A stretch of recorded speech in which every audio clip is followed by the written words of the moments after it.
Hello and welcome back to the channel. Today's video was recorded live on YouTube, Kick, and Twitch. Hope you enjoy. Today we're back with the next AI Guys D&D campaign, episode 31. I'm very curious to see where this is going. The story so far has ramped up drastically. The last episode obviously ended with a death in the party. No, wait, no, that was the previous one before that. The last episode we had an inclusion of a new character. Let's check where this is going to be going now. Hey guys, so in the last episode, Master Shenzhou, with his wisdom and we had the monk temple with Alexandru Bate. unwavering trust, bestowed upon Rar a sacred scroll of resurrection. We both did awesome. No, they did. No, Alexandru Bate. Believing in the strength of bonds and unity among you to reveal its secrets when the crucial time arrives. This revelation ignited a flicker of hope within the group, a potential chance to bring Celestia back to the world of the living. Seizing this newfound hope, Tronald decided to employ the scrying crystal, a gift from charismatic Asmo, to peer into the whereabouts and intentions of any individual. Surprisingly, the crystal unveiled the visions with an ease that was unsettling. Considering the immense power and formidable magical prowess of Vizuriel experienced before, this effortless peek raises a shadow of suspicion, a whispering thought that maybe, just maybe, he willingly opened the doors, allowing you to witness aspects of his plans. So what do you want to do? All right, well, I want to take a second to discuss what just happened. The clarity I had through that crystal, it was unexpected. I was fully prepared for it to be a dead end. Yeah, no, the fact that the fucking villain is so powerful that you would expect that it would have failed, but no, he could very easily see not only his true form, but their actual plan. So, no, that was definitely intentional. A futile attempt given the substantial barriers we're trying to breach. Yet the images were clear. It was as if Vizuriel wanted me to see, wanted us to witness something, and that's made me incredibly nervous. Knowing that he is a devil only amplifies my suspicions.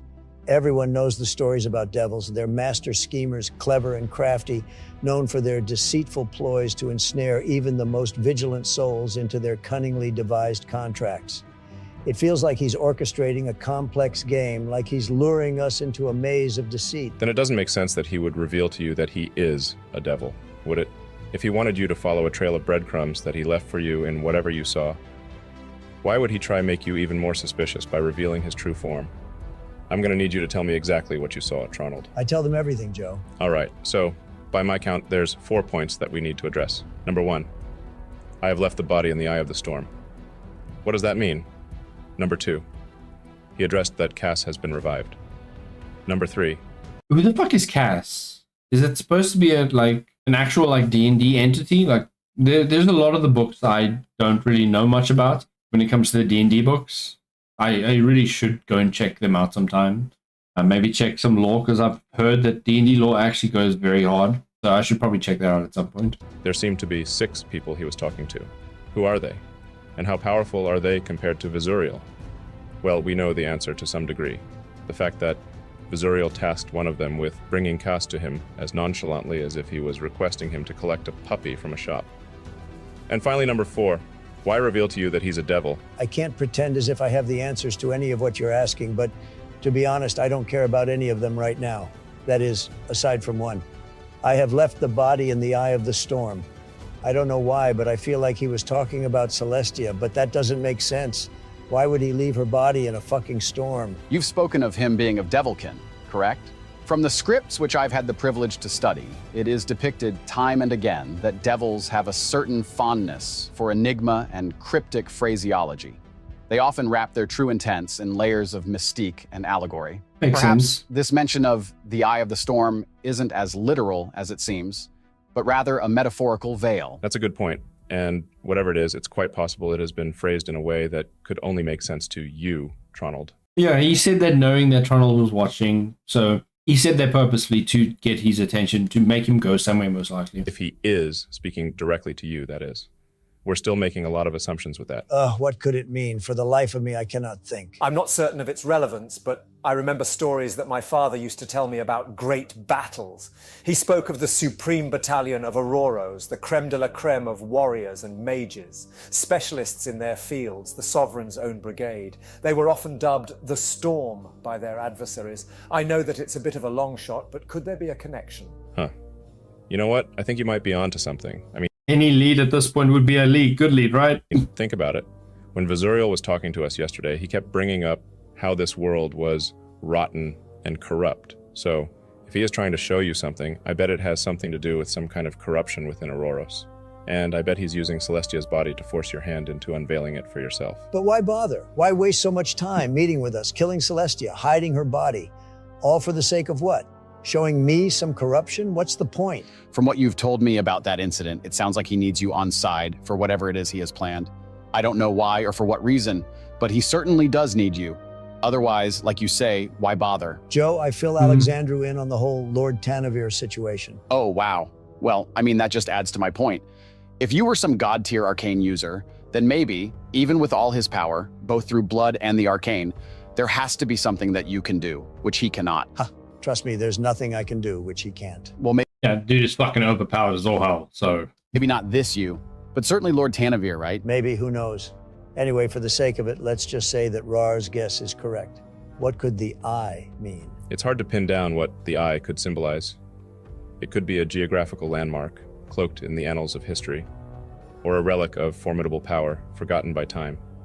It might also represent a concept, philosophical or metaphysical, maybe even an esoteric organization orchestrating events from the shadows. It could symbolize myriad entities or ideas. The profundities are nearly inexhaustible. Right, well, that was all incredibly wordy, but if this Vizuriel was speaking directly to Tronald, I feel like the answer will come to you. You just have to think. Yeah, rather than incredibly complicated, Yeah, just have another fucking dream vision thing that just tells him the answer. what if it's extremely obvious instead? Maybe. I have an idea. So, your eyes are what you used to see with, right? I really hope that's just the start of your idea and not the conclusion. But yes, Yes, you see with eyes. You don't see with anything else about it, on your body. Only your eyes. your eyes give you vision. Exactly. The eye of the storm, the eye of Auroros, the vision of Auroros. Who holds the vision for a continent? The ruler. The eye of the storm means the emperor of Auroros. So you think that he just dumped maybe. Celestia's body on the lap of the current emperor? Like, hey, here you go. This guy will be coming along at some point to uncover some corruption and revive his friend. That doesn't make sense. Why does it have to be the current emperor? Exactly. He's probably given it to the previous emperor. You mean the one that's dead, right? Of course, it all clicks into place.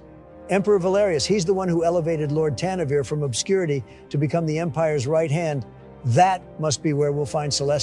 I mean, if he can revive whoever fucking Cass is, I'm assuming he can revive some random fucking dead politician. Oh, wonderful.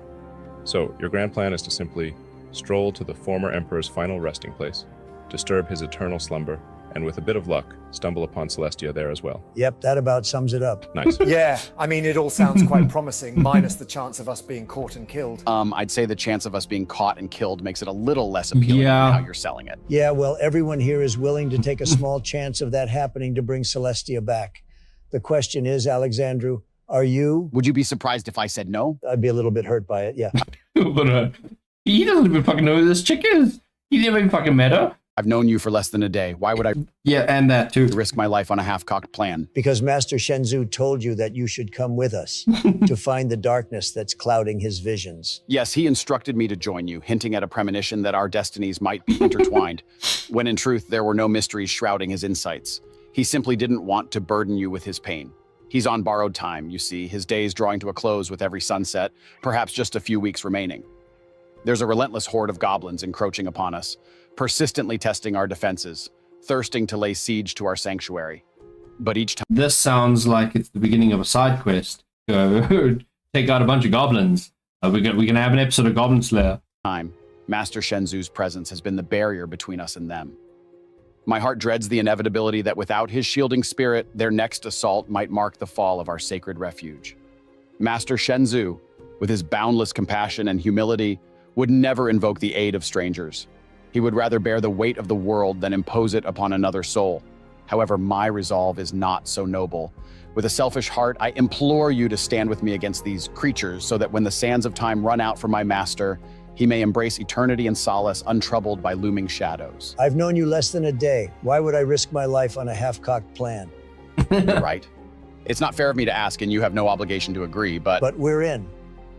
All our journeys, our battles, they've been filled with half-cocked, spur-of-the-moment decisions. one of which lead us to your temple, to you and your noble master.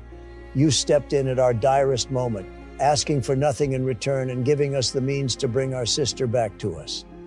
Before today, I never knew a group of people could be so kind, so selfless. You've more than earned our trust and our aid.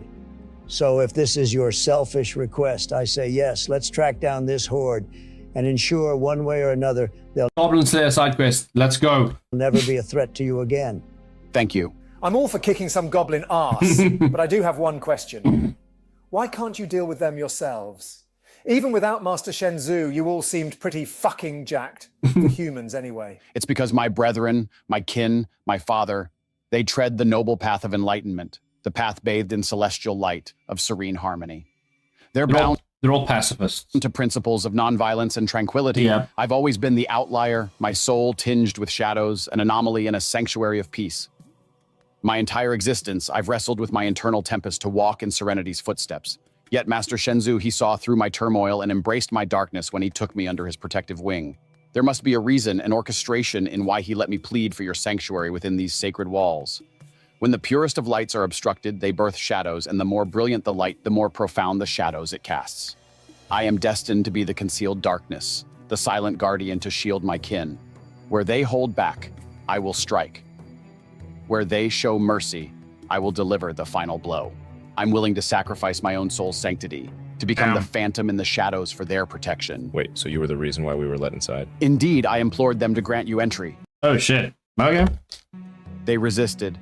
I beseeched them with every ounce of my being. Master Shenzhou finally consented, but with a single stipulation.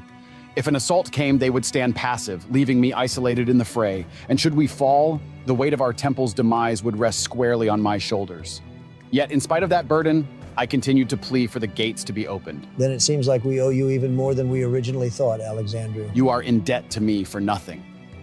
The path I chose was walked freely, with no expectations trailing behind. I wouldn't be sincere if I didn't harbor a sliver of hope that the winds would guide us this way.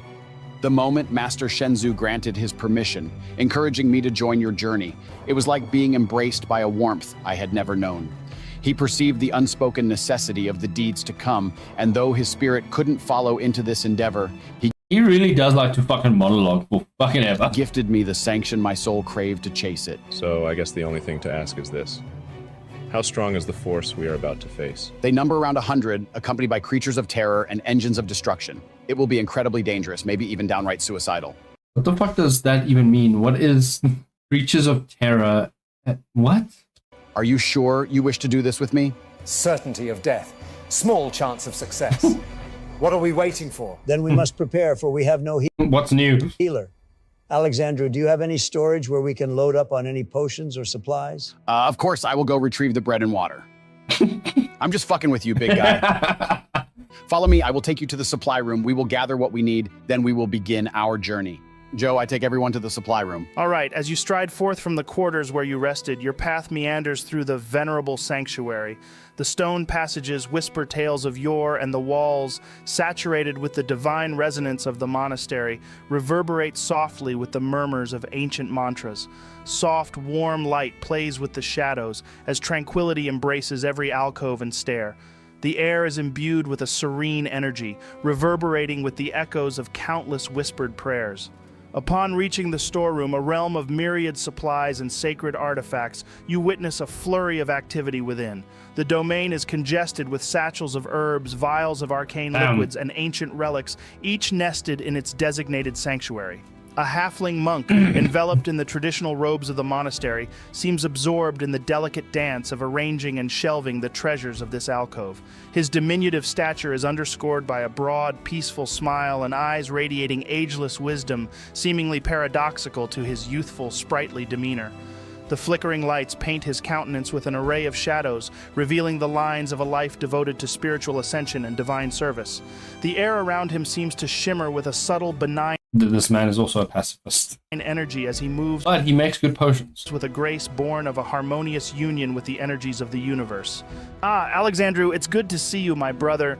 May I request that you reach to the top shelf for me? I seem to be Oh, he's a short fella. unable to grasp the potatoes. What? There's been taters here this whole time? I mean, yeah, we don't just survive off bread and water. Then why didn't you share them? Look, it was just an easy go-to. We batch God damn it. cook the midday meal, our Potion seller, give me your strongest only meal potion. of the day. You missed that meal, so you got bread and water. Well, I guess I can understand that. Joe, I reach up to the top shelf and get a basket of potatoes down for the halfling. Then I pluck one out and throw it gently towards Rar. There you go, man. Joe, I catch it in my mouth and swallow it whole. What the fuck? I don't know if you'll be able to do that, dude. I mean, it's a pretty fucking big potato. Don't you dare question my methods. Right, fuck it. Whatever, dude. Roll me a strength check to see if you can force the spud down your gullet. What the fuck? Well, that's an 8 total, Joe. He starts fucking dying. All right, so Rar's now in the process of choking to death. Oh my God, somebody do something. Saxy, give him CPR. How the fuck is CPR meant to get a potato out of his throat? Well, somebody needs to do something and fast. He's turning greener. Ugh, Joe, I activate my armor and He's turning greener. give Rar a power punch in the stomach. Roll for attack, Saxy. That's an 11 to hit. Saxy, with a flicker and a whirl, you summon forth your armor. Its machinations embrace your form. Now this is not going to go well. Preparing to unleash a torrent of mechanized power. You reel back, and with the precision of a hawk and the power of a speeding chariot, your fist hurtles towards Rar's midriff. But, oh, fate and fortune do toy with the best of us. Rar, in his frantic flails and jives, pirouettes away from the incoming storm of metal and power, transforming your aimed assault into a spectacle of dance. So instead of connecting with your gyrating comrade, This is just retarded now. your fist embarks on a merry collision course with a humble basket of straw. The ensuing impact transforms the once serene basket into a flying frenzy Oh, the potion shop is getting destroyed. What's new with the ban of fucking D&D players? of straw, and of all things, salted fish. The basket bursts, and a rain of piscatorial delights showers the room, each fish a soaring testament Debunking conspiracies. to your mechanical prowess. The air becomes a So- symphony of Tel Aviv impressed. Okay. flapping fins and rustling straw, a dance of the sea amidst the confused. terrestrial. Seems like I have no choice. Joe, I cast Fireball. Joe, I sprint Fucking God, fireball. What the fuck? I love the sentiment of, I don't care how big the room is. I said I cast fireball. Basically, the fucking that's what that that's what that fucking gave the reminded me of. towards Rar, aiming a punch directly in his stomach, immediately following it with a flurry of blows. Each hit lands slightly above the previous one, expelling every ounce of air from his abdomen and propelling the lodged potato from his throat. Give me 3 attack rolls, Alexandru. That's a 17, a 15, and a 19. Good enough. With each decisive strike, the rogue potato is launched from his mouth with the velocity of a fired cannonball, zeroing in on the halfling. The halfling, with agility and flair reminiscent of an acrobat, deploys his deflect missiles ability, seizing the airborne tuber with a single hand. However, the robust propulsion of the potato sweeps him into an involuntary pirouette, spinning him around in a grandiose display before he recovers, landing in an overly dramatic, almost theatrical defensive pose. The most ridiculous fucking description of the situation is fucking acrobatic halfling catching a potato and doing a somersault. Jesus Christ, man. Can't we take you anywhere? Hey, you was the one who destroyed the barrel of fish, so don't go blaming him for this. Oh, I'm sorry. Like he wasn't just about to cast a fucking fireball to dislodge a goddamn potato from his throat. What can I say? I thought fast. Luckily, Alexandru thought faster, and I didn't have to resort to such extremities. Ra, what do you have to say for yourself? You've been hiding fucking fish too. Right, and that's the takeaway from this. It's at this point the halfling can't help but release a chuckle. It appears this storeroom is embracing a tad too much pandemonium for my taste. I'll return subsequently. Alexandru, do me the courtesy of tidying up post your escapades, or you can bid farewell to your share of the fish and potato stew later. What? Why are you blaming me for this? And with a playful shake of his head, he makes his exit. Don't worry about it, Mr. Bate. I'll just have your share of the stew. Ha! That sounded an awful lot like you called him masturbate. You'll do no such thing. We're not stopping around for any godforsaken stew. We're getting the supplies we need, then we're heading out. Also, stop cutting me off. I'm not Saxy. What do you mean you're not sexy? Joe, I want to grab some food for the journey Fuck's sake. Right. and as many health potions as I can without deteriorating the supply too much. Navigating through the storeroom, your footsteps tread lightly among the jumbled mishmash of straw and salted fish. Your hands, practiced and efficient, begin to sort through the available supplies, delicately packing satchels with a mindful blend of provisions, while also rescuing the fish from their scattered plight, placing them back into containment, salvaging what you can. As you mindfully select items, you estimate that each satchel will grant about 3 days of sustenance for the entirety of your group, amounting to a comforting 9 days of provisions at hand. Progressing to an all-too-familiar crate, your memory guides your expectations toward its healing contents. Upon Hello, Mr. For fuck's sake. How's it going, Scorpion? prying it open, 5 vials, swirling with a vibrant red, confirm your recollections. These are healing potions which lay before you, ready to be chosen. How many do you wish to take? I'll take 3, Joe. Leaving 2 here should be enough until I return, then I can restock them. You sure you don't want to take 4? I mean, there's 4 of us. No, I shall leave 2 behind. In the event that Master Shenzu's condition unexpectedly declines, I willingly forsake my share to ensure there's a safeguard for his well-being. I value his comfort more than my own. Okay, well, if that's everything, I guess we should begin making our way out of here. And to... Where exactly is this goblin horde located? How the hell am I supposed to know? I mean, we've only ever been approached by them. Well, I suppose a horde of goblins will be hard to miss. Let's do this, guys. The muted echoes of your footsteps cascade through the grandeur of the storeroom as you all, bags thoughtfully packed, ready yourselves for the looming journey. Carefully, you make your way out of the sacred temple. As the heavy doors creak open, a sea of warm, ambient light greets you, casting an almost ethereal glow upon the serene faces of the monks. They are all there, arranged in a dignified congregation along the majestic stone. I can almost guarantee every monk's thoughts would be, finally these fuckers that caused destruction and mayhem are finally leaving. Staircase, their garments whispering secrets to the floor with each subtle movement. Their heads lower, bowing with a reverence that speaks volumes more than words could capture, forming a corridor of respect and heartfelt farewells down the entirety of the stairway. With each step downwards, the weight of their silent goodbyes seeps into your souls, the realization that this could be the last exchange you share etching itself into the moment. The undulating gratitude, the unspoken bonds formed in brief encounters, all manifesting in the graceful dips of their heads, conveying a million unspoken words and well wishes. As you descend to the bottom of the staircase, an atmosphere of solemn respect envelops you all. Master Shenzu awaits. His gentle smile, a beacon of tranquility and resilience, emanates a soothing, albeit poignant, reassurance.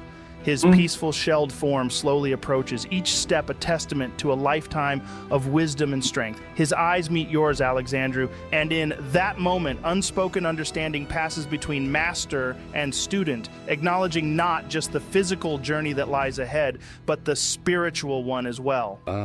Alexandru, your bravery glows like a steadfast flame in the darkness.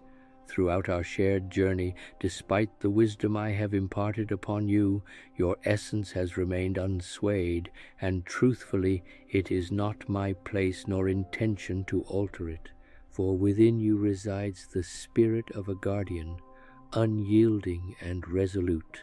Remember this, dear pupil, as you traverse the unpredictable paths Hey, Kura, how's it going?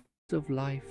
You will encounter moments. We're getting done with episode 31 of the D&D camp of the AI Guys D&D campaign. Crucibles of moral dilemma where those meriting death might find an unexpected yet just path toward life. And equally, there will stand those who, while desperately clutching to life, might indeed find their rightful peace in the release of death. May your heart guide your actions, crafting justice from compassion and strength from understanding as you navigate these complex junctures. It's at this point Master Shenzu, I have no idea what he just said there. despite his tranquil demeanor, succumbs to a torrent of wrenching coughs. He stumbles, landing heavily on one knee, as an unsettling silence blankets the scene. The All right, all this insanity. I found that he joined these, yeah. gravity of his weakening condition laying bare and unmasked. I run up to him, Joe, catching him before he falls any further. I rest my head against his as I say, I will ensure that our sanctuary is kept safe, my master. This I promise you with every fiber of my being. He lifts his gaze, and within his eyes pools of emotion cascade, not forged from sorrow, but rather brimming with an immense, boundless pride. I know you will, my boy, but please, you must not do this at the expense of your own life. You must return home safely. I grip his hand tightly as I look into his eyes and say, I will return to see you, my master. I will be there to walk the final path with you, my master. I will be forever grateful for everything you have done for me, my mast. I will be forever grateful for everything you have done for me, my father. I love you. And that is where we will pick up next session. Damn. See you later, guys. Now, that was interesting. I'm curious to see what happens in episode 32. Okay, I just saw the thumbnail of episode 32. Why does this goblin have such a fucking wild smoke? Oh, fuck. Okay, now I'm very curious to see what happens in episode 32. Damn. Thanks, guys, for watching. Hope you guys enjoyed. That was episode 32 of the AI Guys D&D campaign. And yeah, if you enjoyed, make sure to like, comment, and subscribe. And I'll see you guys in the next video. Goodbye.